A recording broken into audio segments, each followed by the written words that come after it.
की आता ते उद्धवजी आपल्या शिवसेनेत असले तरी आपल्यालाही कल्पना आहे की मूळ आमच्या भाजपचे आहेत.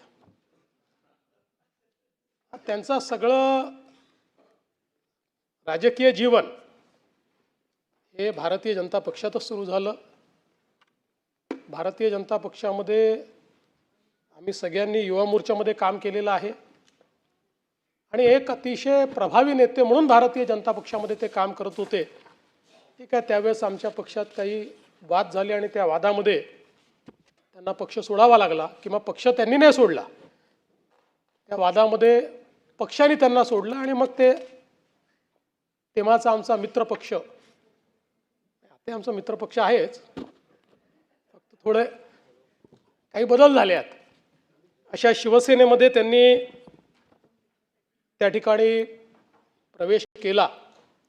पण त्यांचं संपूर्ण राजकीय जीवन जे घडलं ते भारतीय जनता पक्षामध्येच घडलं आणि अर्थातच त्यानंतर शिवसेनेत गेल्यानंतर मग शिवसेनेमध्ये वेगवेगळ्या पदांवर त्यांनी काम केलं.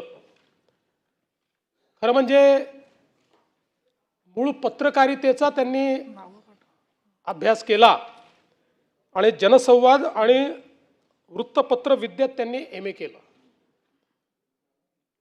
त्यामुळे अपेक्षा अशी होती की हे बातम्या संकलित करतील, पण ते बातम्या निर्माण करणारे झाले आणि बातम्या पुरवणारे झाले. आणि राजकीय क्षेत्रात आले. खरं म्हणजे राजकीय क्षेत्रात आपण बघितलं असेल तर पत्रकार आणि वकील हे सगळ्यात जास्त आपल्याला पाहायला मिळतात.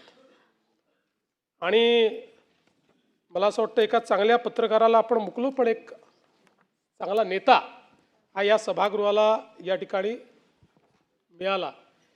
खरं म्हणजे भाजपच्या मुशीत तयार झाल्यामुळे त्यांच्यामध्ये चिकाटीपणा आपल्याला पाहायला मिळतो, संघटनात्मक कौशल्य त्यांच्यामध्ये पाहायला मिळतं आणि अभ्यासू वृत्ती देखील त्यांच्यामध्ये पाहायला मिळते. नाही ते इतर पक्षात नाही असं नाही, पण भाजपमध्ये असले होते. त्यामुळे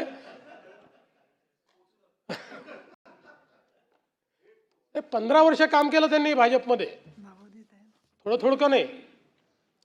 आणि मग अर्थात उपजिल्हा प्रमुख म्हणून, महापालिकेचे नगरसेवक म्हणून, सभागृह नेता म्हणून, शिवसेनेचे जिल्हा प्रमुख म्हणून आणि मग आमदार म्हणून देखील त्यांनी या ठिकाणी काम केलेलं आहे. त्यामुळे सामान्याच्या प्रश्नाची जाण ही अंबादासजींना चांगल्या पद्धतीनं त्या ठिकाणी आहे.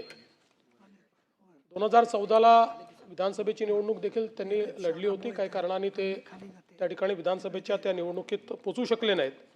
पण 2019ला म्हणजे 14ची निवडणूक आम्ही अमरासमोर लढलो होतो. त्यावेळी मला वाटतं प्रशांत बंबच्या विरुद्ध त्यांची हे झाली होती. पण 19ला ज्यावेळेस ते या पदाकरता निवडणूक लढले त्यावेळी मात्र आम्ही सगळे एकत्रित होतो. त्यांना पूर्ण पाठिंबा आम्ही त्यावेळेस दिला होता. आणि म्हणजे उद्धवजींनाही माहिती आहे की त्यावेळी एकूण मतदारसंघामध्ये आमचे स्थानिक स्वराज्य संस्थेचे सदस्य जास्त होते, पण युतीचा धर्म होता आणि सीट ही शिवसेनेची होती आणि सगळ्यांनी आम्ही एकत्रितपणे अंबादासजींना पाठिंबा दिला आणि अंबादासजी त्या ठिकाणी निवडून आले होते. संभाजीनगर आता मला असं वाटतं 2022 पासून विरोधी पक्षनेतेपदी ते या ठिकाणी विराजमान आहेत. आणि आता अर्थातच त्यांचा कार्यकाळ संपुष्टात आल्यावर विरोधी पक्षनेत्याचाही कार्यकाळ या ठिकाणी संपुष्टात येईल. त्यामुळे परब साहेब तयारी करून ठेवा.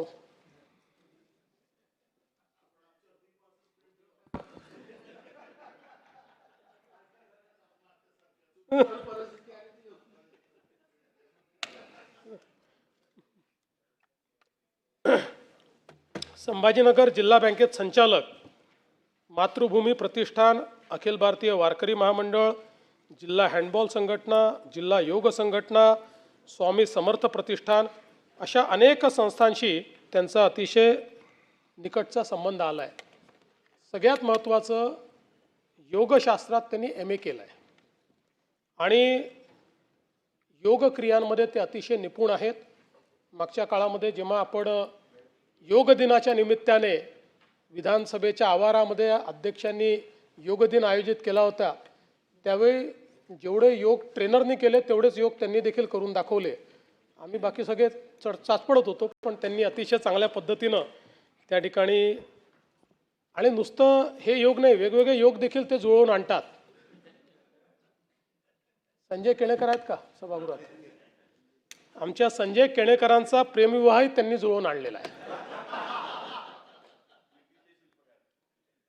म्हणजे सूत जुळलं होतं, पण घरच्यांचा विरोध होता आणि सगळेच बिचारे, हे असतील, संजय असतील, उमेदीचा काळ होता, काही फार पैसे बिशे काहीच नव्हते. त्यामुळे मग अंबादासजींनीच एका गाडीची व्यवस्था केली, डिझेलची व्यवस्था केली आणि एक भाजी विमोचं अधिवेशन चालू होतं. कोणाची मदत मिळते का सगळ्यांनी बघितलं, थोडी बहुत मदत मिळाली. मग ठरवलं की थोडक्यात निपटवायचं आहे. त्यामुळे अंबादासजींनी परभणी जिल्ह्यातल्या पिंपरी देशमुख गावातील जैन मंदिरात नेऊन केणेकरांचं लग्न लावून दिलं होतं. त्यामुळे वेगवेगळे योग जुळवणं हे देखील मला असं वाटतं त्यातही त्यांचा हातखंडा आहे. खरं म्हणजे अंबादासजींची ओळख ही संभाजीनगरमध्ये हिंदुत्वाची कडवट भूमिका घेणारा कार्यकर्ता अशा प्रकारची नेहमी राहिली आहे. विशेषतः आता तर आपण धार्मिक स्थळावरचे भोंगे काढले, पण त्याच्या विरुद्ध प्रचंड आंदोलन हे अंबादासजींनी केलं. सातत्याने त्याची निवेदनं त्या काळामध्ये ते देत होते. आता मला माहिती नाही की सध्याच्या परिस्थितीत अशी निवेदनं ते देऊ शकतात का, म्हणजे असं प्रश्न आहे. म्हणजे देऊ शकत असतील ते, पण देऊ शकतात का?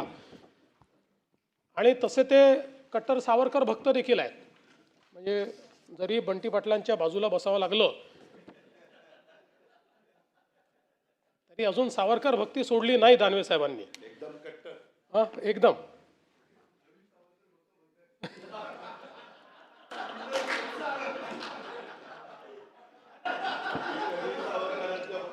नाही, असं नाही आहे. नाही, ते ज्या, पण नाही असं नाही आहे. ते ज्या पक्षात, ते ऐका हो अजितदादा, ते ज्या पक्षातनं आले ना, त्या पक्षाचे जे सर्वेसर्वा तेव्हा होते शरद पवार साहेब, सावरकरांच्या स्मारकाला जागा पवारसाहेबांनी दिली. त्याच्यामुळे त्यांचा सावरकरांना कधीच विरोध नव्हता पवारसाहेबांचा. किंबहुना त्याच्या उद्घाटनाच्या कार्यक्रमालाही पवारसाहेब होते आणि पवारसाहेबांनी त्यावेळेस सावरकरांबद्दल काय, तेव्हा पवारसाहेब काँग्रेसमध्ये होते. हे आमची अपेक्षा हीच आहे की किमान तुम्ही तिकडे असण्याचा तेवढा तरी फायदा झाला पाहिजे. आणि राहुल गांधींना हे समजलं पाहिजे की इंदिराजींनी देखील पत्र देऊन सावरकरांचं कौतुक केलं होतं. पण आपला आजचा मुद्दा नाही येतो. मी हे किती सावरकर भक्त आहे आणि व्हॅलेंटाईन डेला होणारा जो काही धांगडधिंगा आहे त्याच्या विरुद्ध आंदोलन सातत्याने करणारे आमचे अंबादासजी राहिलेले आहेत. मग केणेकरचं लग्न त्यांनी लावून दिलं, त्यांना ते मान्य. हे बा, व्हॅलेंटाईन मान्य नाही आहे. तुम्ही लग्न कोणाला लावायचं असेल तुम्ही त्यांना आत्ताही संपर्क करा. त्या व्हॅलेंटाईन डेच्या विरुद्ध 3 दिवस जेलमध्ये राहिले ते, त्याचा विरोध करत असताना. पण एक गोष्ट आहे की एका ST ड्रायव्हरचा मुलगा हा आपल्या कर्तृत्वाने एवढा मोठा झाला, हे देखील मला असं वाटतं अतिशय अभिमानास्पद आहे. आणि आपल्या लोकशाहीत हेच सगळ्यात महत्त्वाचं आहे की कोणी कुठेही कुठल्याही वातावरणात जन्माला आला तरी देखील तो या सभागृहामध्ये येऊ शकतो, अनेक पदांवर जाऊ शकतो. ही खरं म्हणजे भारतरत्न डॉक्टर बाबासाहेब आंबेडकरांनी आपल्याला दिलेली देण आहे. आणि वडील नसले तरी आईंनी त्यांचं अतिशय चांगल्या प्रकारे घर जपलं आणि घरी आलेला कार्यकर्ता हा जेवून गेला पाहिजे अशा प्रकारचा आईचा नेहमी आग्रह. त्यामुळे अतिशय लोकाभिमुखता आणि एक आपुलकी ही त्यांच्या घराला सातत्याने लाभली. खरं म्हणजे भाजपमध्ये असताना अख्खं शहर ते स्कूटरवरनं फिरायचे, पण ती स्कूटर नेमकी कुठनं आली होती हे तुम्ही त्यांना खाजगीत विचारा, ते मला इथे सांगता येत नाही.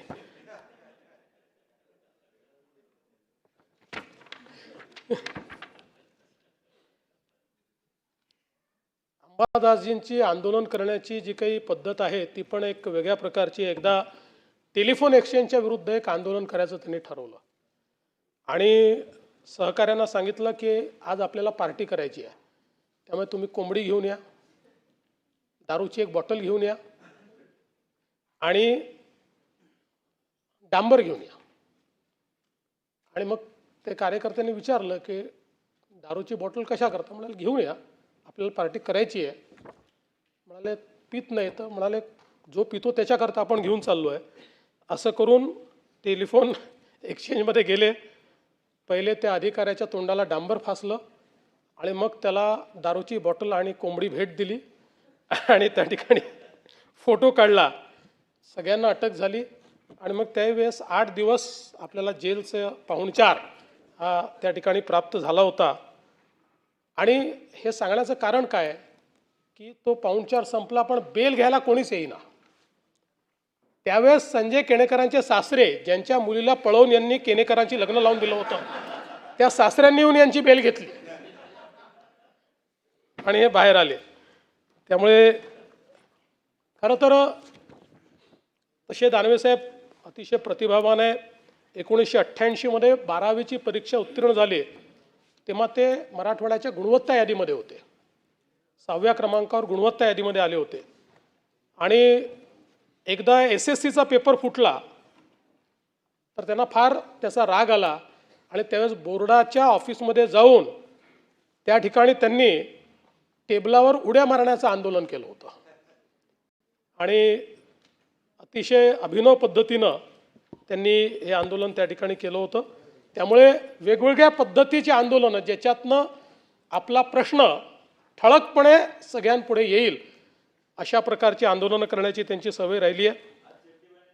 आज चड्डी बनी ते मी सांगितलं मगाशी, ते तुमचं नवीन फॅशन स्टेटमेंट आहे.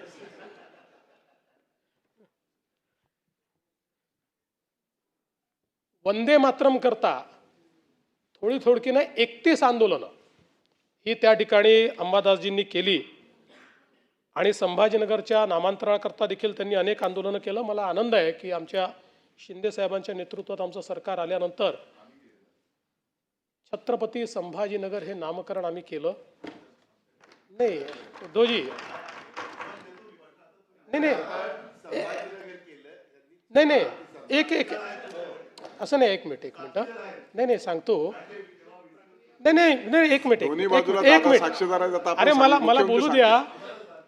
जे खरं आहे ते सांगतो की उद्धवजी तुमचं नाही तुमच्याकडचं ज्यावेळेस बहुमत संपलं आणि बहुमत दाखवा असं पत्र ज्यावेळेस तुम्हाला राज्यपालांनी दिलं त्यानंतर तुम्ही जी कॅबिनेट घेतली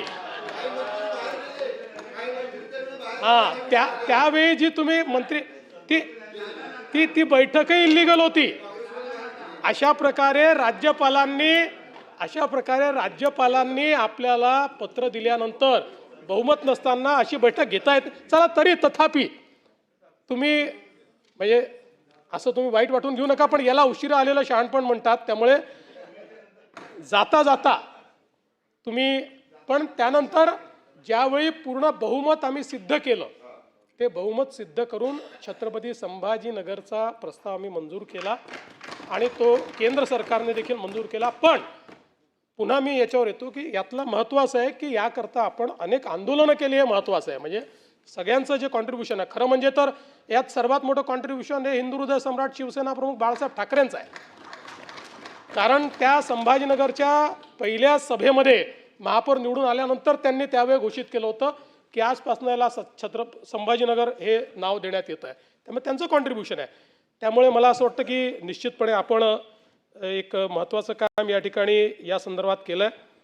तुम्ही समाजशास्त्रामध्ये MAची 3री पदवी घेतलेली आहे, म्हणजे 2री योगामध्ये 3री समाजशास्त्रामध्ये. पण विधी शाखेचे मात्र 2च वर्ष तुम्ही पूर्ण केले. 3रं केलं असतं तर तुम्ही देखील वकिलांच्या रांगेमध्ये बसू शकला असतात.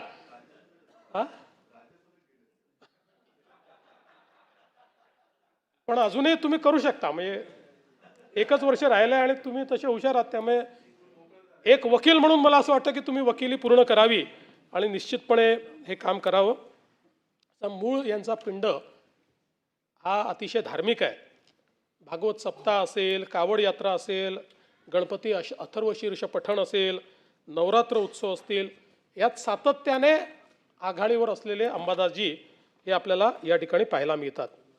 विरोधी पक्षनेता म्हणूनही अनेक प्रश्नांना त्यांनी वाचा फोडली आणि आपल्याला माहिती आहे की शेवटी लोकशाहीमध्ये विरोधी पक्षाचं, विरोधी पक्षनेतेपदाचं एक अनन्यसाधारण अशा प्रकारचं महत्त्व आहे.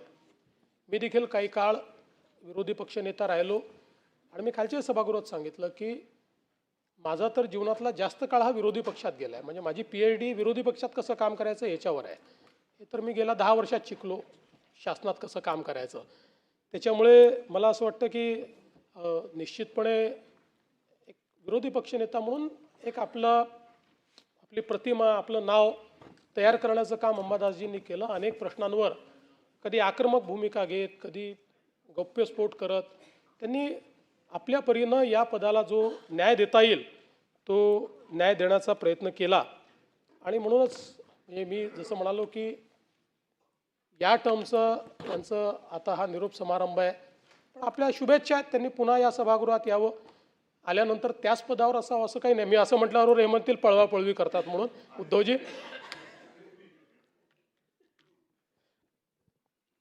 आता उद्धवजी 29 पर्यंत तर काही स्कोप नाही. पण ऐका, 29 पर्यंत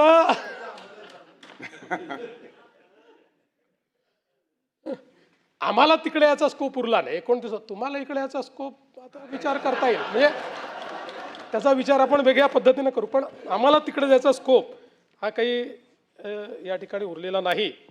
पण मला असं वाटतं की मी अंबादासजी कुठे असले तरी त्यांचा मूळ आत्मा हिंदुत्ववादी. त्याच्यामुळे मला हा विश्वास आहे की आजही आणि भविष्यातही हा जो काही विचार आहे हा विचार ते सोडणार नाहीत. त्या विचाराच्या दिशेनंच सातत्याने ते या ठिकाणी काम करत राहतील. आता खरं म्हणजे पुढचे विरोधी पक्षनेते कोण असा प्रश्न देखील निर्माण होईल. आता तुम्ही सोडवाल तो प्रश्न. म्हणजे तुम्ही जे सांगाल ते आम्ही करू, काही अडचण नाही आहे. म्हणजे नाही असं आहे की दोन्हीकडचा जो काही आहे, आता इथे काय आहे की इथे हे सभापती ठरवतील ते होईल आणि खाली अध्यक्ष ठरवतील ते होईल. त्यामुळे जे तुम्ही ठरवाल आम्हाला ते मान्य असेल, सभापतींना मान्य असेल तर सभापती मान्य करतील. खाली पण आम्हाला मान्यच आहे तुम्ही जे म्हणाले ते.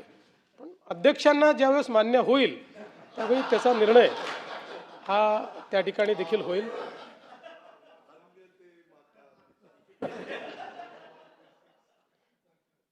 शेवटी अध्यक्ष आणि सभापती वरच्या स्थानावर बसले आहेत. आपण सगळे त्यांच्यापेक्षा खाली बसलेलो आहोत.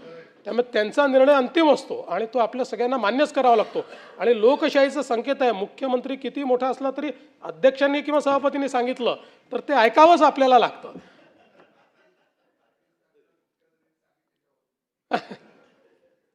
पण आता जरी या ठिकाणी विरोधी पक्षनेते पदाची टर्म आपली किंवा विधान परिषदेची टर्म आपली संपत असली तरी मला असं वाटतं की मोठी कारकीर्द अजून राजकारणातली आपली आहे. त्यामुळे मी आपल्याला शुभेच्छा देतो आणि भविष्यातही या सभागृहात, खालच्या सभागृहात, अजून कुठल्या सभागृहात जिथे संधी मिळेल त्या ठिकाणी आपण जरूर यावं आणि लोकहिताकरता जी काही कामं या ठिकाणी करता येतील ते आपण करावी. मी निश्चितपणे असं म्हणेन की या सभागृहातले आपले एक उत्तम सहकारी म्हणून अंबादासजींनी जे काही काम केलेलं आहे त्या कामाबद्दल मी त्यांचा गौरव या ठिकाणी करतो आणि त्यांना पुढच्या आयुष्याकरता शुभेच्छा देतो. माननीय उपमुख्यमंत्री अजितदादा पवार. माननीय सभापती महोदय, महाराष्ट्र विधान परिषदेचे सदस्य, 15 मिनिटात बैठक संपवून परत येतो.